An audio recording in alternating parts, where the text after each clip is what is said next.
Welcome to the Holistic Kids Show. My name is Dane. My name is Abdullah. And my name's Imad. We're the Holistic Kids here to educate us kids from the inside out. It's time to celebrate Why? because after 5 years, we have reached our 200th episode.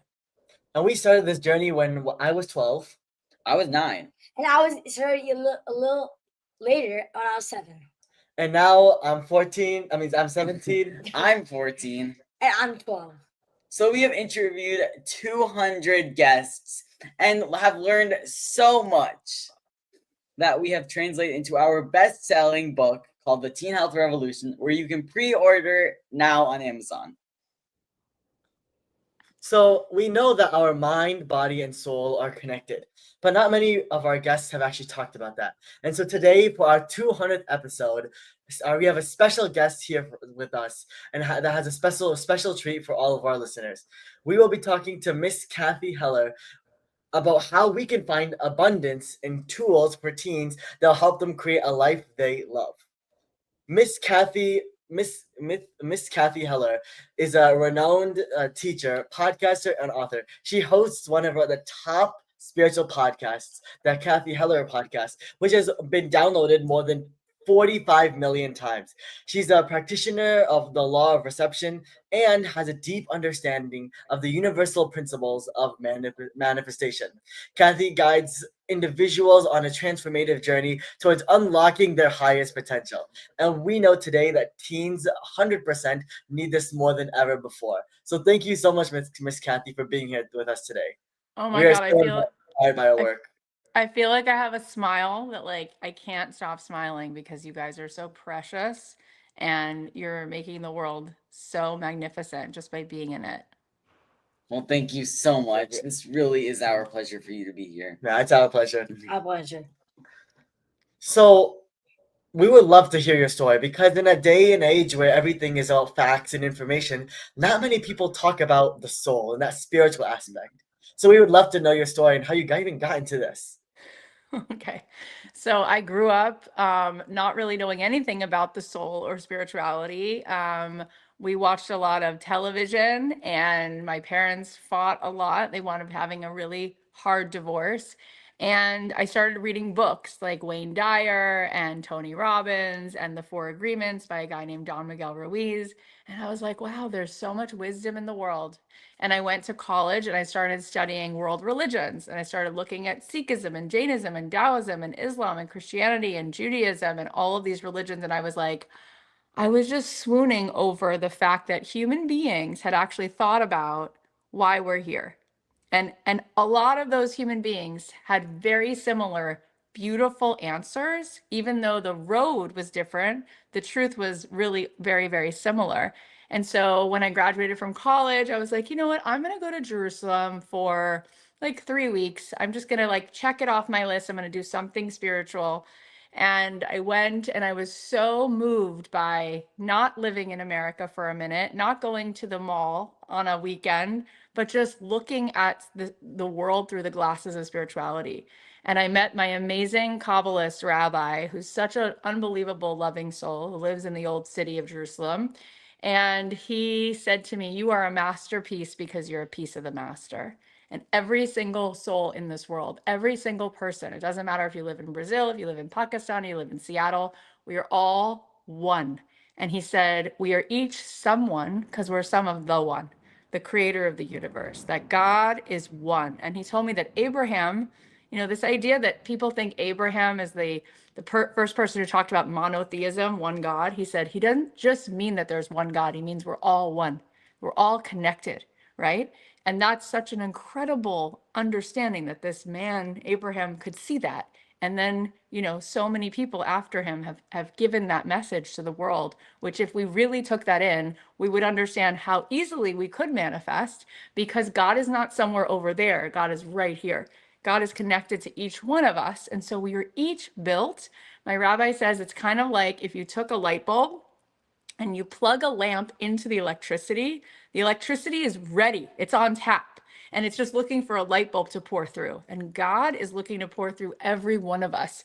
And so each one of us has the capacity to be an ambassador to reveal light in this world. So it doesn't matter if it's Gandhi, if it's the Dalai Lama, it doesn't matter if it's Rumi, the poet, we all have the same wattage. It's like there are 45-watt light bulbs, and then there's infinite watt light bulbs, and each of us has an infinite amount of love to give to the world and an infinite amount of creativity to give to the world, and we are meant to fully create, right? God created the world and said, I want to partner with you. I want you to turn your thoughts into things. And so living in Jerusalem, I was like learning all of this technology, let's say, right?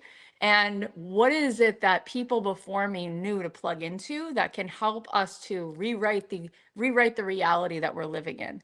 And it's amazing how the heart, we talked about holistic health, your heart is literally electromagnetic. And when you walk through the world, people feel your energy immediately. If you're in the room with someone who has good energy, you feel it. If you're in the room with someone who has heavy energy, you feel it too. And now science shows that people who have good energy, people who are loving, they actually change the plants in the room.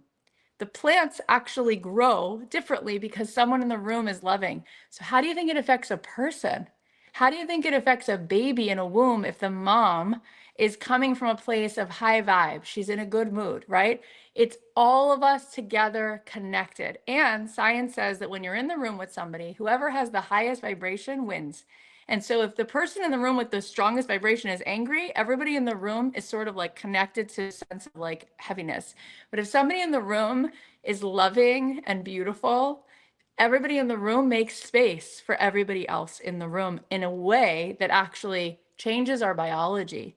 So I learned that we can manifest the most incredible things because often human beings are looking at the world through a tiny limited lens, and God sees the world through an infinite lens. And when you put on your God glasses, you say, what do I really want to create today? So look at you.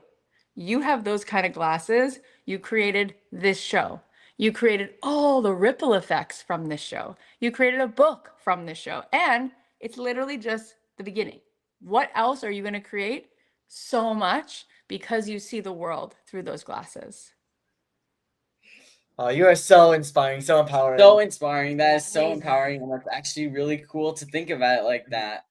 So Especially sweet. living in a day where teens don't even care about their spiritual aspect. I mean, in high school, it's not like anybody really cares about what's going on in their soul. Mhm. And so we read a little bit of your book, Abundance Ever After, and I just wanted for people that are watching and teens around the world, what is abundance? Because that's like, okay, abundance, I know what it means, but how does it apply to somebody and someone?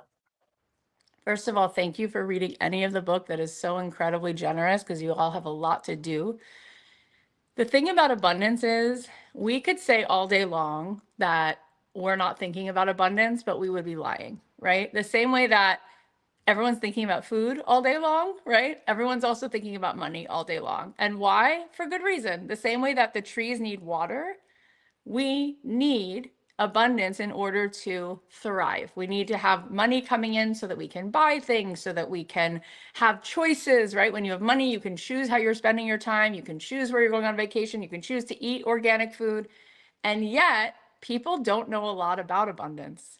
They really don't. In fact, most people believe, there's a line, I think it's in the Christian Bible, that says that, well, I'm going to say it two ways. People think it says that money is the root of all evil. It's actually not the quote. Somebody who's Christian told me the quote is the love of money is the root of all evil, meaning if you worship money, which those are two very different sentences. Like if you worship your car, you have a problem, right? But if you love your car, that's fine, right? But if you have this feeling of like, I love it, but I don't, it's not like the essence of who I am. Okay, fine. So one thing that's helpful is to know that true abundance is inner peace, right? You could have all the money in the world and you could be staying at a 5-star resort in Hawaii and you have the most beautiful food and you just had a fight with your best friend and it all sucks. It doesn't matter. You're in the worst mood because we don't live out here, we live in here. And when this isn't good, we don't feel rich. So the first thing to know is that the truth of abundance starts with I walk around every day feeling connected to my creator and knowing with certainty that all day long I'm having a dialogue with God. That every person I meet at the bus stop, every place I go, every email I get is an assignment from my divine GPS. And therefore, it's all working for me, right? Because God loves me so much, He's going to put me in positions where I'm meant to grow or have a bigger opportunity. So, all of that, that's abundance. However, the practical of it is we do need to create wealth, right? And there's nothing wrong with doing that. And nobody's saying you have to choose between one or the other. In fact, some of the most incredibly spiritual people through history were very wealthy. In fact, I wrote a paper on the Buddha, Siddhartha, who created Buddhism, and Moses, right? They both were a prince living inside of a palace. I'm sure we can come up with a list of more examples, okay? The point being that you could be someone who has such an eye to see truth, and you could also have money. Because, as the Talmud says, which is one of the old Jewish pieces of wisdom, it says, money is like rain falling in a garden. It's an activator. So if rain falls on roses, the roses grow. If rain falls on weeds, the weeds grow. So if a person who is good has money, they just do more good. If a person is not good and they're given money, they do more bad. But it's not the money, it's who the person is, right? Same thing with another blessing. Let's take children. There could be a person who's such a good person who's been given the blessing of a child. They do so much good with that child. There could be a person who's really not the best person. They're given a child, they abuse that child. So it's not the blessing, it's how the person themselves is using that blessing. So for us to welcome in abundance into our life is a good idea, both spiritually, but also materially. The last thing I'll say is, like, if you're thinking about a garden, if one thing in the garden is thriving, it gives pollination to the whole garden. So because we started out by saying that God is this oneness that we're all connected to, every one of us is connected to God, why would you want to not be abundant? Because if you are one part of the garden and you are growing and thriving, if the redwood trees are tall, they're going to give life to everything around them. If you plant a cherry tree, you just gave birth to 1,000 possible cherry trees, because all of that fruit bears more fruit, bears more fruit, bears more fruit. So we are being asked by the divine to be as abundant in energy, love, and wealth, because we create it for the whole collective. Yeah, and I think that's something that almost all teens, I think nowadays, are almost missing, because they think of only, like, they want, like, to call material things, right? The wealth. Like, I tell teenagers, right? I say, look at the most rich people in the world. But most of them, they could have the nicest car, the nicest house, but they don't have that thing inside. They're not content. And I think that's what a lot of teenagers are facing nowadays. They have everything, some of them, they have everything. Some of them, they have good families, they have good friends, but they don't have that contentment because they haven't found that purpose, right? And It's like you true. said, like, people walk around spreading their seeds, and I think a lot of the people don't have that purpose to walk around with, and that they don't have that purpose to share with others. And I think that's so key in what's happening with teens nowadays when it comes to mental health, just physical health, emotional health, everything. I really believe that if teens started to have purpose and they started to connect with their inner self and the higher power, that teens would be so much better, and they would actually be able to function in society and be able to take care of themselves so much better. Sometimes I have people do a meditation where I say, close your eyes and picture your life in the future when you're 95 years old. You've lived a beautiful life. Let's say everything was perfect. It was gorgeous. You lived in a beautiful place with a beautiful family, and you made tons of money, and you got to do incredible things. And, like, picture the living room, picture where you went, the travel, all of it, right? We picture all of it, all of it. And then I say, now picture one by one the people coming to your funeral who you blessed, somebody who you made a difference in their life. This person who, because of you, they feel inspired, or they feel that you gave them something one day that they didn't even deserve that compassion, and you gave them that compassion. and everyone's crying at the end. And I say, what hit you the hardest? And they say, the feeling of leaving a legacy, that my life contributed to someone else's life. What makes us really rich is when somebody says, God, you don't understand. I needed that so badly. You did that for me. The fact that we can make a business, fine. But the fact that you could change someone's life is a wow. And when you go to sleep at night, the fact that every day God is going to give you opportunities to change someone's whole world every day. And you could be the person that literally that day you made that person feel better about everything. You encouraged them, or you gave them something, or whatever it was. It's amazing that we miss those opportunities because we're focused on our bank account and not on our spiritual bank account. That's amazing. I know one of like something I heard is that one of the most beloved things you could do if like to God for God, or not just one of the most amazing things and best things you can do in this life, is to be beneficial to people. Because that's so much better. I mean, I know people, they are so connected to God, but they only focus on themselves. When in reality, it's so much more than that. Being beneficial to people, just like how you said, is key to improving your purpose and then taking that another step forward, because that way you can use that purpose to better someone else's life. It's so beautiful. And this right now, what you're doing is so powerful because every time you have an interview with somebody and you're talking about such positive things, we think about social media and how just because the algorithm is sort of it's activated by controversy, people then think the whole world, that's the whole world. But really, you think about going out for the day, the person you met at the grocery store, they were pretty nice. The person you met at your kid's school, they're pretty kind, right? And so when you do things like this, it's so helpful because it reminds us, wait a minute, it's not a lost cause. The social media algorithm focuses on a certain kind of negativity because it gets a certain amount of attention, when really there is so much you could be focused on that says, wait, the world is actually a place worth caring about. And there are people who are going to be there and love you and support you. And it's worth it for you to open your heart. It's a safe place to do that, actually. And that's amazing. And boy, that's it's good. That's nice that you said, because when you like what we're doing, we're trying to spread this message to many different people and trying to create that ripple effect so they can help more people, and this eventually creates a much better future. So, but Miss Cathy, you mentioned change your dial, change your life. What does that mean? Yeah, that's a really good question.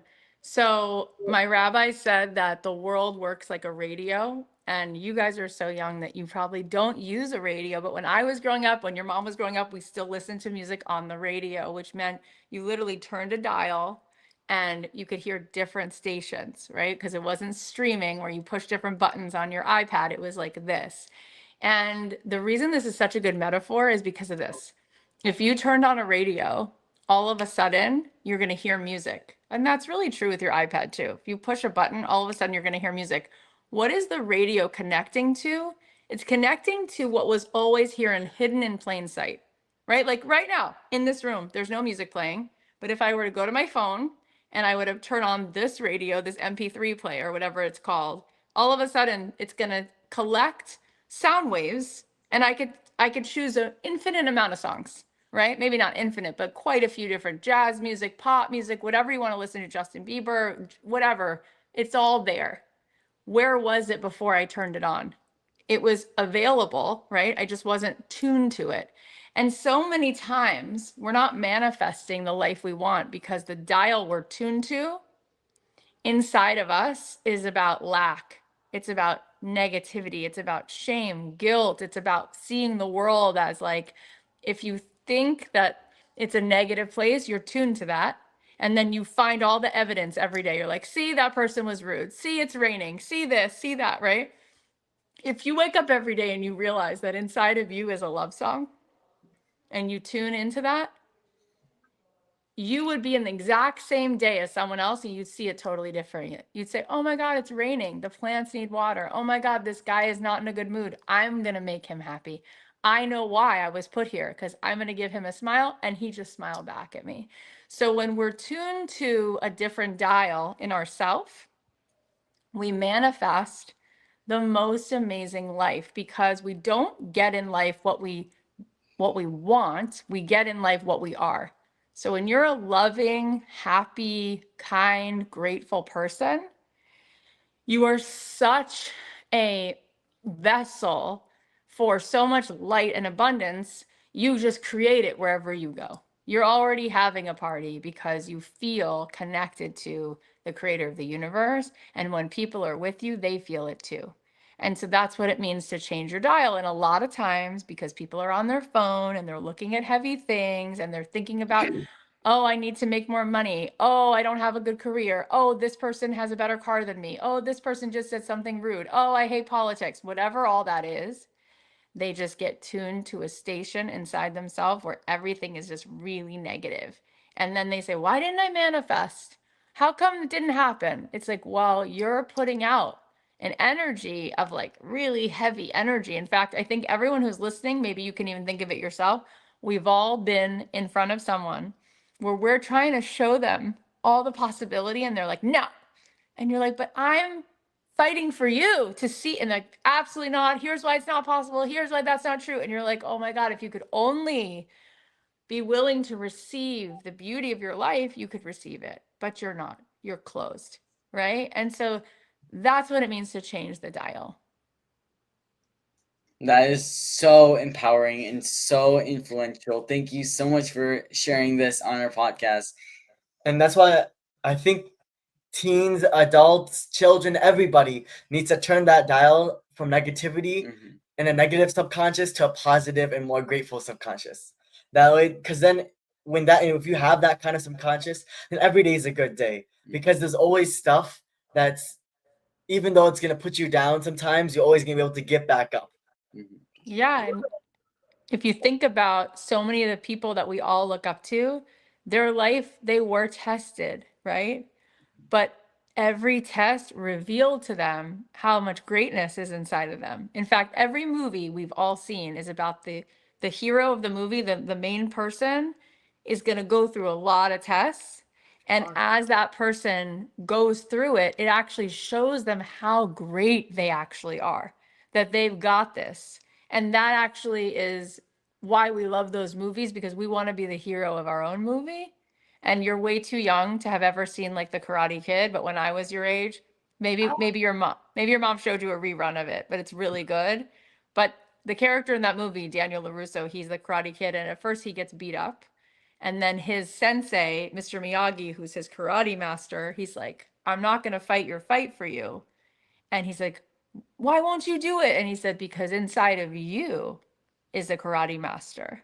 And by the end of the movie, what happens is it's not just that he kicks the butt of all these other bad kids, it's that he realizes that he didn't know. It makes me want to cry. He didn't know the power that he had. And this old man said, I see the power in you. But in order for you to find it, I'm going to put you in a hard situation on purpose. Because sometimes a hard situation, like when I had my children and you actually go through having, labor, your mom did it 5 times, thank God, when you finish going through labor as a mom, you're like, I can't believe I could do that. And God's like, oh, I knew you could do it. Right. And so when you have the glasses of, oh, see, it's hard, that means it's bad, versus no, there's purpose in this hard. And this purpose turns to wisdom and strength. Exactly. And because at the end of the day, only God knows what's best for you. Even though sometimes we want something and it's bad for us, and sometimes we don't want something and it's actually good for us. So what you said was so beautiful. It's so interesting that you just said that, because my rabbi said to me the other day that there are so many people who manifested that they wanted a certain life and they got it, and it's not even their life. Like they're living a life that's not even meant for them because they were so in the way. They were so forceful of like, no, I want this, I want this. And really, they would have been happier being a shepherd, or they would have been happier if they weren't famous and they didn't have 5 million followers or whatever it was. But it's like, no, we weren't willing to see sometimes, right? Sometimes if you look we realize, wait, the life that I've been fighting for isn't even mine. And maybe if I listen to where the river is trying to take me, maybe God knows better than me. I love that. That's amazing. That really is amazing. It's so amazing. Yeah. When I go ahead, you go. How are teens dream? How can teens dream a little bigger? I love that question. I love that question. First of all, it's really an important question because I think children, we often, when we're growing up, we're in our teen years, we see as far as our parents have gone. And so we need to see big. And so we need to look for evidence of people who have modeled that dream. A good example is I have 3 daughters, while your mom has 5 sons. I have 3 girls. So we watched a lot of Moana, which is a Disney movie. And in the movie Moana, she wants to leave the island. She wants to go beyond this like reef. And her parents say, no, it's not safe and you won't make it. And so she has this struggle because her parents are telling her, this is how far you can dream. And inside, she wants to dream farther. And so thankfully, she has a dream about her grandmother, and her grandmother says, go, right? And so it's important that whether it's your grandmother or it's a book you read about Michael Jordan or JFK or whoever it is, Gandhi, Nelson Mandela, that you're reading books and talking to people the way you are on your show who are willing to dream an infinite dream, because God is infinite. God is not on a budget. God doesn't say, well, you want purpose in your life, you can only do this one thing. No. In fact, most people are so powerful, even the most powerful people could probably have done even more to shed light in the world. That's how amazing human beings are. So I knew a story. My friend Alex told me that there was a kid who was in 3rd grade, and his teacher said, draw what you want to be when you grow up. And the other kid drew an astronaut, and the other kid drew a fireman, and he drew nothing. And the teacher said, you're supposed to draw what you want to be when you grow up, draw something. And so he drew on a piece of paper a boy with a pizza like this. And she said, what is that? And he said, I'm going to deliver pizza.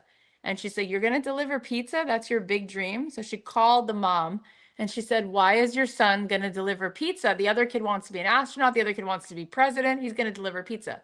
So the mother said, because my husband is in jail and my brother, who's the only other man in his life, delivers pizza. So he thinks the best possible dream is to deliver pizza. And the teacher said, if you show a kid this is how high the branch is on the tree, that's how high they'll jump. You have to see a higher branch. And so it's important to start getting really curious and saying, you know what would be fun? I want to just see. And it's easy now with the internet. It's like you could ask ChatGPT, right? Who in the world is, and you could give it any combination of things. Who in the world is spiritual?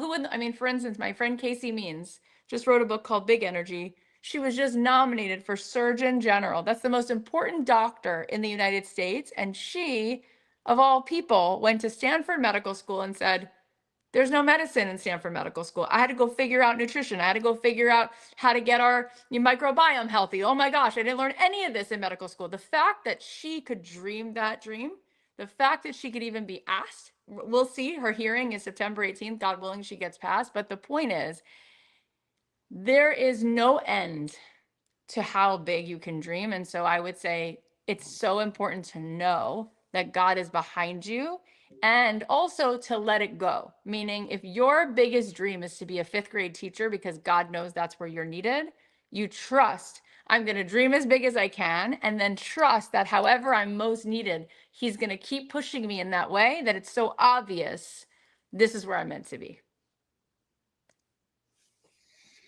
Wow. That is really influential. So, teens in 2025 experience low self-worth due to factors like digital life, stress, social comparison, and academic pressure. How can we increase our self-worth? That's a really, really good question. It's really interesting because when my daughter was at her graduation, the principal said, I want to say to all of you something very important, which is that being famous has become the most important thing for teens. if you ask them, would you rather cure cancer or be famous? They say be famous, right? They did all these studies. And it's because when you're online, it's all about your followers, right? When you're online and it's digital, there's definitely this skewed reality where everything's very fast. And also, everyone is feeling very alone, yet they're social. You're talking to a lot of people on Snapchat or Roblox all the time, but you're not really being together. You're not taking a walk. You're not sitting across from each other during lunch and watching each other's eyes when you realize this person's actually really sad and they need a hug. That's not happening. So there's tremendous loneliness. And because what happens when you're scrolling is the dopamine, everything is it's addictive because something funny happens and then there's a little song and then the music plays and then it's like we get addicted to things but that's actually not real life, right? Real life is like, we just got a puppy, we're walking the puppy outside and you hear the breeze and you look at the moon and you're like, God, life is amazing. But if you're constantly on your phone, it makes you not even want real life because you need the next 30-second clip to come. And so none of that is helpful for our biology. It actually creates like addiction, like in us, that we need the phone and all of that. And so I think it's important. My daughter went to camp this summer and they didn't let her have her phone. She said, Mom, I don't want my phone back. And of course, she has her phone back, but she felt the pure freedom of not having it. And I think it's important for kids to have experiences where you say to one friend, when we're together, let's decide we're not going to bring our phones, right? And we're just going to like be outside and be bored until we get the next best idea. Because boredom is what led Steve Jobs to come up with Apple. Like boredom is where all of a sudden you have an idea. So I think it's important to experience aspects of time where you carve out, like, I'm going to go take an art class and this is going to be me sitting here meditating, drawing, right? Like it's important for our self-worth. And also, I think in a world where everything is so fast, I think it's really important to have one very good friend, someone who you tell everything to, and someone who you trust that they're a good person, that they love you because of you and not because of how popular you are, but because they have your back. And it would be nice if we all had 25 best friends, but we just need one really good one. And we need to cultivate that friendship. Wow, that was so powerful. So So powerful. powerful. And I Like, think everything you say is super powerful, super amazing, super influential. So and that's because just teens and I think people nowadays need that so much in their lives. Because a lot of people, they're just living their lives blindly. They're not looking and trying to find their real purpose. They're just taking one step in front of another and not trying to figure out what they're supposed to be doing on this earth. Yeah, like a lot of teens now, like a lot of kids, teens, like what they want to be able to grow up as an influencer. Like YouTubers are. yeah, YouTuber, Twitch streamer, So especially when let's say going into high school. I go to high school now, and it's a very different world because everyone is so obsessed with this technology and they're so obsessed with like being so popular and that everyone likes them. Everyone wants to be their friend, and and they're the coolest at all of them. And they sort of forget on who they really are, and they focus on what they think that they want to be because everyone who's popular, they look happy. And I think that it's really important to let them know that you don't need to be popular to be happy. So 100%. Money doesn't give you happiness. Money does not give you happiness. even though it can help you attain happiness. Yeah, it's very true. A lot of times we think it's impressive to have the right clothes. We think it's impressive to get into the right college. We think it's impressive to drive a fancy car. And the truth is, the most impressive person is always the nicest person in the room. The person who's the one that makes everyone else feel impressive because they're just kind. They're not trying to impress you. They're just loving.